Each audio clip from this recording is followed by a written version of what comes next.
سپہر کے 3 بجے ہیں۔ السلام علیکم، یہ ریڈیو پاکستان ہے۔ سمرہ یوسف سے خبریں سنیے۔ اہم خبروں کا خلاصہ۔ وزیر اعظم نے تحریک انصاف کے ساتھ مذاکرات کے لیے حکومت کی آمادگی کا اعادہ کیا ہے۔ اقتصادی رابطہ کمیٹی نے اسپیکٹرم کی نیلامی سے متعلق اسپیکٹرم مشاورتی کمیٹی کی سفارشات کی منظوری دے دی ہے۔ وزیر خزانہ نے کہا کہ حکومت ڈیجیٹل پاکستان پروگرام میں تیزی لا رہی ہے۔ پاکستان اسٹاک ایکسچینج تاریخ کی بلندیوں کو چھو رہی ہے، جو ملکی اور غیر ملکی سرمایہ کاروں کے اعتماد کا عکاس ہے۔ سندھ حکومت اور کویت کی قومی کمپنی نے آج پانی، جدید اور ماحولیاتی شعبوں میں بڑی سرمایہ کاری سے متعلق مفاہمت کی 3 یادداشتوں پر دستخط کیے۔ ملکہ ترنم نور جہاں کی آج 25ویں برسی منائی جا رہی ہے۔ اور اب خبروں کی تفصیل۔ وزیر اعظم شہباز شریف نے اس بات کا اعادہ کیا ہے کہ حکومت تحریک انصاف کے ساتھ مذاکرات کے لیے تیار ہے۔ آج اسلام آباد میں وفاقی کابینہ کے اجلاس سے خطاب کرتے ہوئے انہوں نے کہا کہ تمام سیاسی جماعتوں میں ہم آہنگی ملک کی ترقی اور خوشحالی کے لیے ضروری ہے۔ شہباز شریف نے کہا کہ انہوں نے کئی مرتبہ مذاکرات کی پیشکش کی۔ انہوں نے کہا کہ اگر پی ٹی آئی مذاکرات کے لیے تیار ہے تو حکومت بھی اس کے ساتھ بیٹھنے کو تیار ہے۔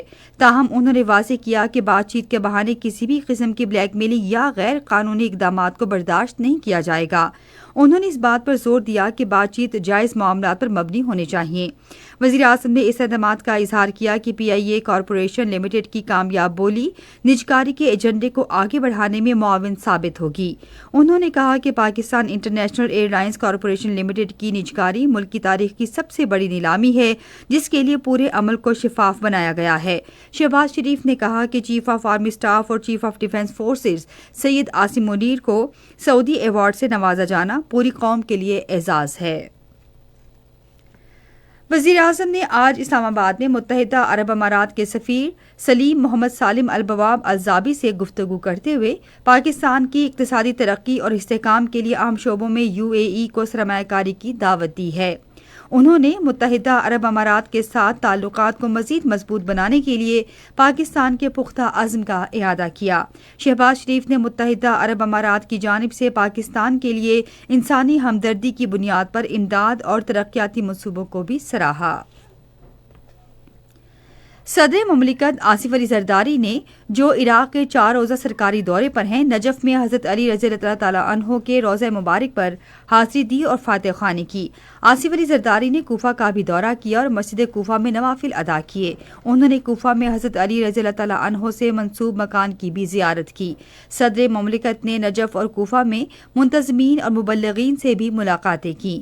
ان ملاقاتوں میں نجف کے گورنر اور دیگر اعلیٰ حکام بھی موجود تھے۔ انہوں نے نجف اور کوفہ میں امت مسلمہ کے امن، اتحاد اور ہم آہنگی کے لیے دعا کی۔ اقتصادی رابطہ کمیٹی نے اسپیکٹرم کی نیلامی سے متعلق اسپیکٹرم مشاورتی کمیٹی کی سفارشات کی منظوری دے دی ہے۔ اس بات کا اعلان وزیر خزانہ محمد اورنگزیب اور وزیر انفارمیشن ٹیکنالوجی شہزاد فاطمہ نے آج ایک ٹیلی ویژن پیغام میں کیا۔ وزیر خزانہ نے کہا کہ اسپیکٹرم نیلامی کی سفارشات منظوری کے لیے کابینہ کے سامنے پیش کی جائیں گی۔ انہوں نے کہا کہ حکومت ڈیجیٹل پاکستان پروگرام کو تیز کر رہی ہے۔ آئی ٹی کی وزیر نے کہا کہ 600 میگا ہرٹز کی اسپیکٹرم نیلامی جنوری کے آخر یا فروری کے شروع میں مکمل ہو جائے گی۔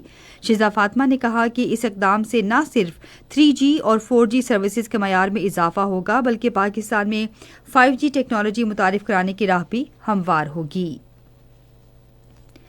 Pakistan international air lines corporation limited کی نجکاری کے لیے بولی کا عمل آج اسلام آباد میں شروع ہوا۔ پہلے مرحلے میں لکی سیمنٹ، ایئر بلو اور عارف حبیب کارپوریشن کی زیر قیادت 3 بولی دہندگان کنسورشیمز نے پی آئی اے کارپوریشن لمیٹڈ کے 75% حصص حاصل کرنے کے لیے اپنی مہر بند بولیاں جمع کرائیں۔ نجکاری کمیشن بورڈ اور کابینہ کمیٹی برائے نجکاری کی جانب سے پی آئی اے کارپوریشن لمیٹڈ کی حوالہ قیمت کی منظوری کے بعد مہر بند بولیاں آج سپہر 3:30 بجے بولی دہندگان کی موجودگی میں کھولی جائیں گی۔ پاکستان اسٹاک ایکسچینج تاریخی بلندیوں کو چھو رہی ہے جو ملکی اور غیر ملکی سرمایہ کاروں کے اعتماد کی عکاس ہے۔ پاکستان اسٹاک ایکسچینج مثبت معاشی اصلاحات کے باعث دنیا کی بہترین کارکردگی دکھانے والی مارکیٹوں میں شامل ہو چکی ہے۔ رواں دسمبر کے وسط تک 100 انڈیکس 1,71,500 پوائنٹس کی ریکارڈ سطح عبور کر چکا ہے۔ رواں سال جنوری سے اب تک پاکستان اسٹاک ایکسچینج نے امریکی ڈالر میں 47% اور پاکستانی روپے میں 48% کا شاندار منافع دیا ہے۔ اس کامیابی کے پس منظر میں معاشی استحکام، معاشی اصلاحات کا تسلسل اور ملکی اور غیر ملکی سرمایہ کاروں کے اعتماد کی بحالی بنیادی عوامل ہیں۔ پاکستان اسٹاک ایکسچینج میں سرمایہ کاروں کی تعداد بڑھ کر 4,50,000 ہو چکی ہے۔ یہ خبریں آپ ریڈیو پاکستان سے سن رہے ہیں۔ سندھ حکومت اور کویت کی کمپنی انرٹیک ہولڈنگ نے آج کراچی میں فراہمی آب، آلودہ پانی کی صفائی اور NED science and technology park سے متعلق مفاہمت کی 3 یادداشتوں پر دستخط کیے۔ وزیر اعلیٰ سندھ سید مراد علی شاہ نے دستخط کی تقریب سے خطاب کرتے ہوئے کہا کہ مفاہمتی یادداشتوں پر دستخط پانی، توانائی، اختراع اور ماحولیاتی شعبوں میں نمایاں پیش رفت ہے۔ گورنر خیبر پختونخوا فیصل کریم کنڈی سے سابق گورنر اقبال ظفر جھگڑا نے آج پشاور میں ملاقات کی۔ ملاقات کے دوران انہوں نے موجودہ سیاسی صورتحال سمیت خیبر پختونخوا میں امن و امان کی مجموعی صورتحال اور باہمی دلچسپی کے امور پر تبادلہ خیال کیا۔ ادھر گورنر نے رکن قومی اسمبلی نور عالم خان سے گفتگو کرتے ہوئے صوبے کی ترقی اور خوشحالی کے لیے سیاسی اتحاد کی ضرورت پر زور دیا۔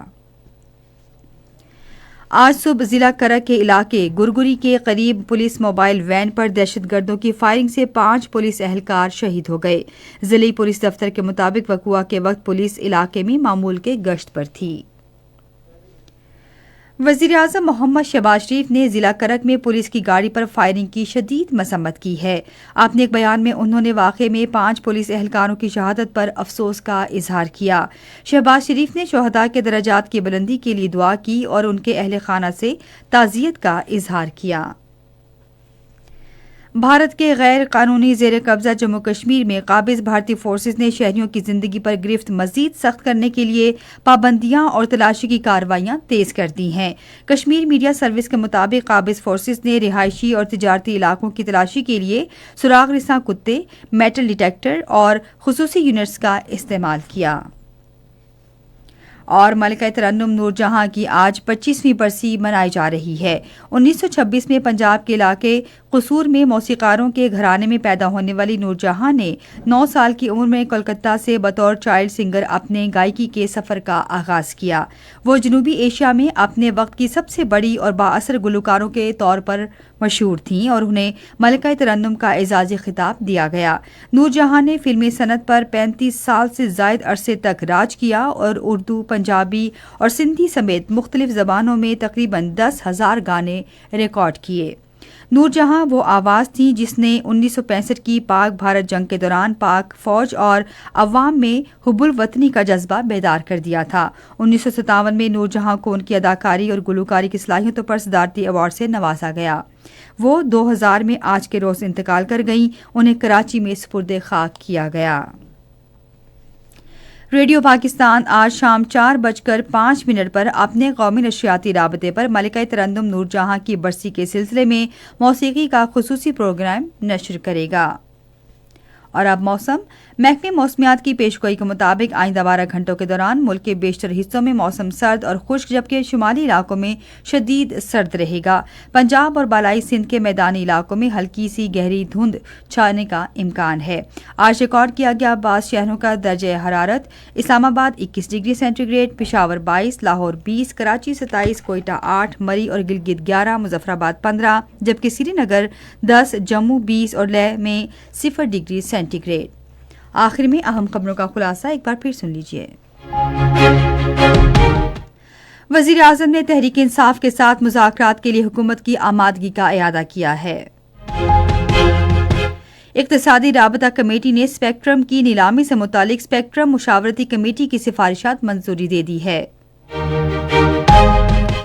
وزیر خزانہ نے کہا کہ حکومت ڈیجیٹل پاکستان پروگرام میں تیزی لا رہی ہے۔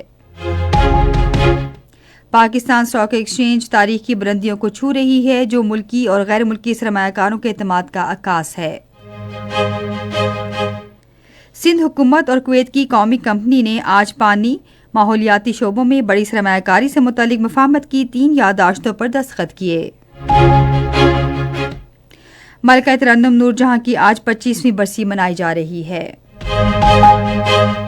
اسی کے ساتھ خبریں ختم ہوئی۔ مزید خبروں اور تجزیوں کے لیے آئی ہماری ویب سائٹ radio.tv.pk پر اور فیس بک کے link Radio Pakistan news official پر براہ راست ویڈیو اسٹریمنگ بھی ملاحظہ کیجیے۔